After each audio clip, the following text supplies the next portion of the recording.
Unit 15, A Long Walk to Water by Linda Sue Park.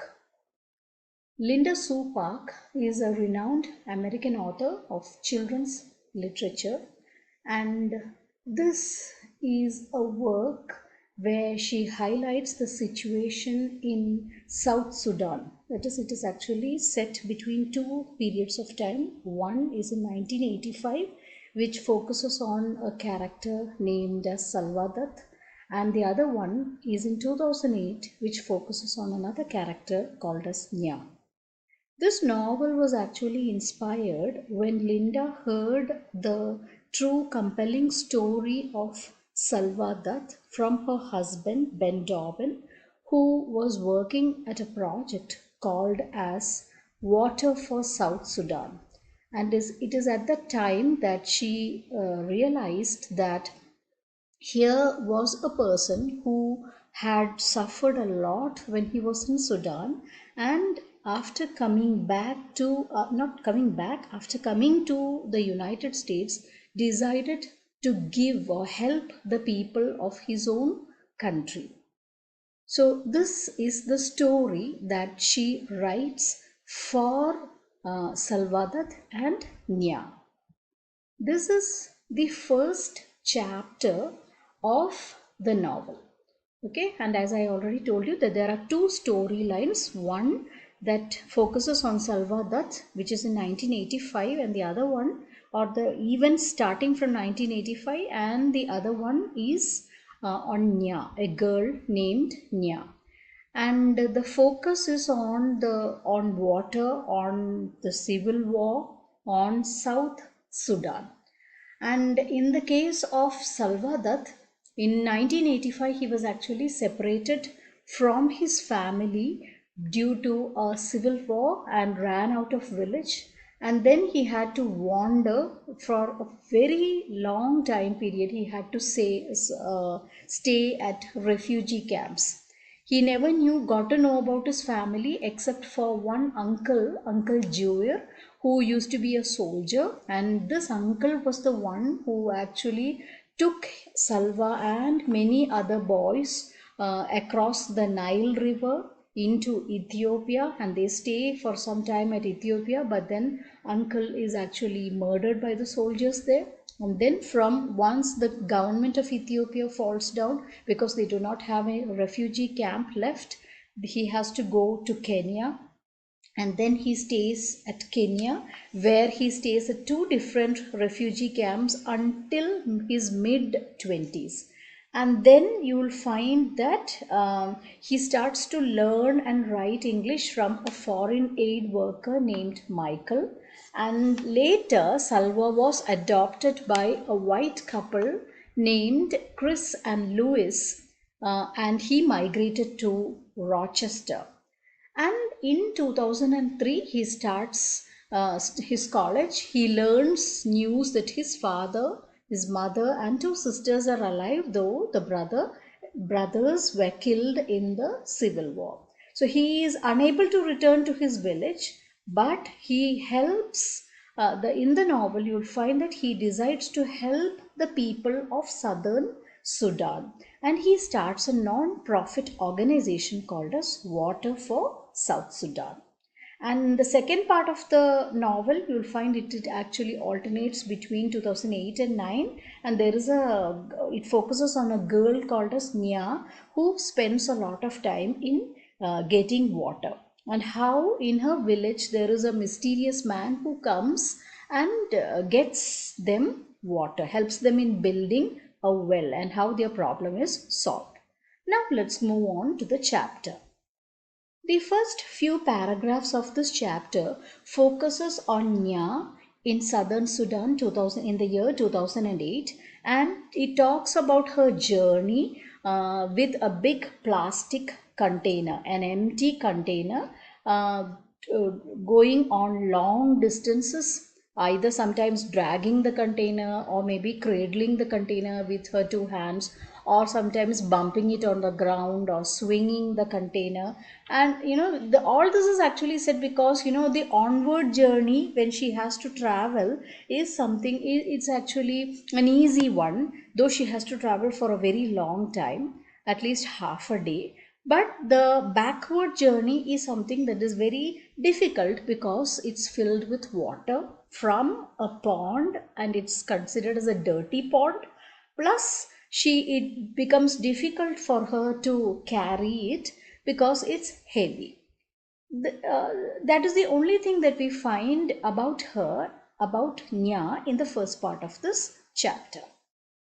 The next part of the chapter focuses on Salva Dutt when he was at southern Sudan at a school in 1985, and he keeps looking out. That is, he is attentive in the class, but at the same time, he keeps looking out to the village, hoping that he would actually go home. And it is mentioned that he and his friends spoke the language called as Dinka. Okay, not Dinka, the tribe Dinka had a particular language, and they spoke that, but at school he was actually taught Arabic. And he is around 12 years old now, and we learn a little more about him, that he considers himself as a very lucky person because he was able to go to school. He could, though he could not attend school throughout the year, he felt that he was lucky enough because during the rainy season he could walk to the school. And the reason being that his father was considered as a successful man who owned many cattle. Okay, who was the head of cattle. All right, he worked as the village judge, which was considered as a very respected position. He had three brothers and two sisters. All the elder brothers had gone to school for a few years, and then they stopped to help the father, whereas the sisters Akit and Agnath were sisters who did not go to school, and like all the other girls in the village, they stayed at home and helped their mother. And most of the time he was glad that he could go to school.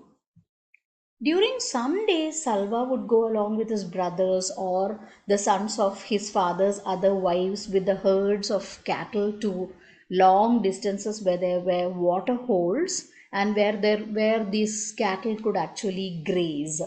But it is also mentioned that because these cows did not require much care, many of them could actually spend their time playing. And the chapter records how Salva and other boys made cows out of clay.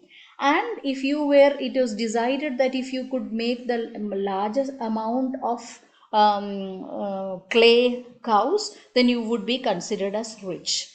And all this is something that that he actually thinks about while sitting in the school.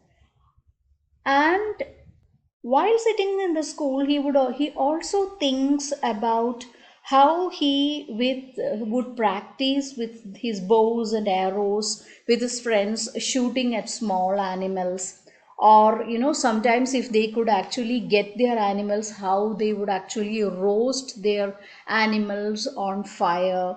And okay, or sometimes some of them would actually spend time in cleaning and dressing the animal. And he keeps thinking, when he's sitting at school, he keeps thinking about how great a time he used to have along with his friends. Already talking about how the fire was big enough or not big enough, and the juicy taste of the squirrels or rabbits that they actually cooked. When it is nearly the end of the school, he thinks once again about how he would actually go back to his village. All right. And and not only that, he also keeps thinking about the memories of his mother, and the way she used to serve him milk when he got home. All right, that is, he would always have a bowl of fresh milk which would keep his belly full until supper time. And he also remembers her waiting for him with her orange headscarf, bright orange headscarf on her head, and how she would actually be shading her eyes with one hand, searching for him, and how he would wave vigorously to his mother. And she would actually be waiting there with a bowl of milk.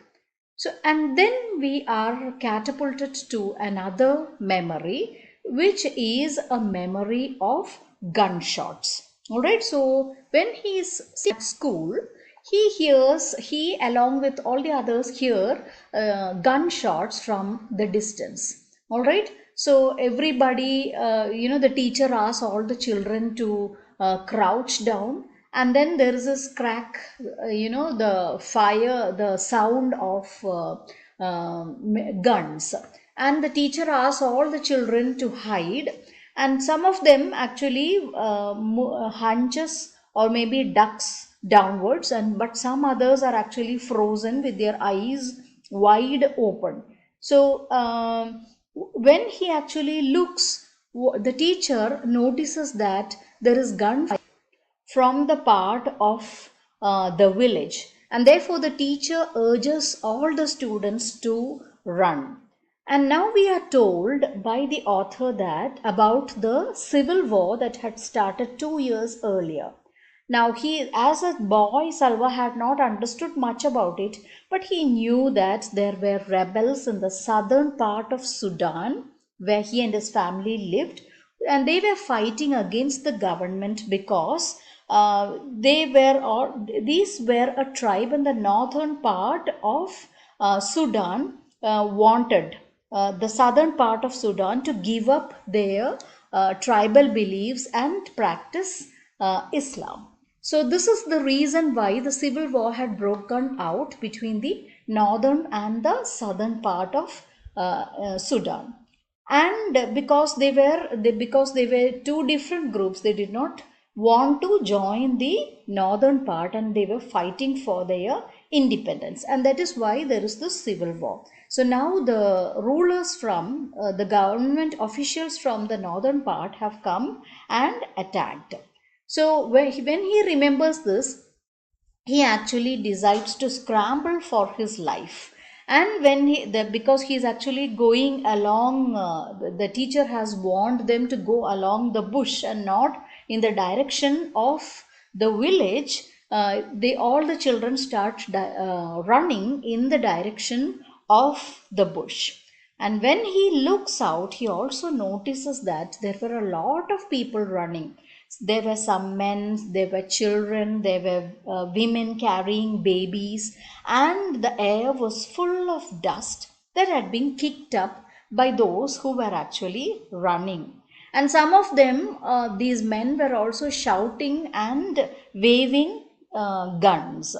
So then Salva also follows them, and from it is in this melee that he was separated from his family. This chapter thus highlights about the displacement of people, especially young children like that of Salva, during times of war. How they are actually forced to leave homes, sometimes break apart from their families due to conflict, violence, and so on. All right, but at the same time, because they do not want to die at the hands of the people, the oppressors, the act of staying alive, the survival in difficult circumstances is also something that is mentioned. And if you look at both Nya, though of course only a small part of the extract is there about Nya, you'll find that she is also a survivor who wants to survive in difficult situations when there is no water. All right, so this is about the story of Salva Dutt and Nya.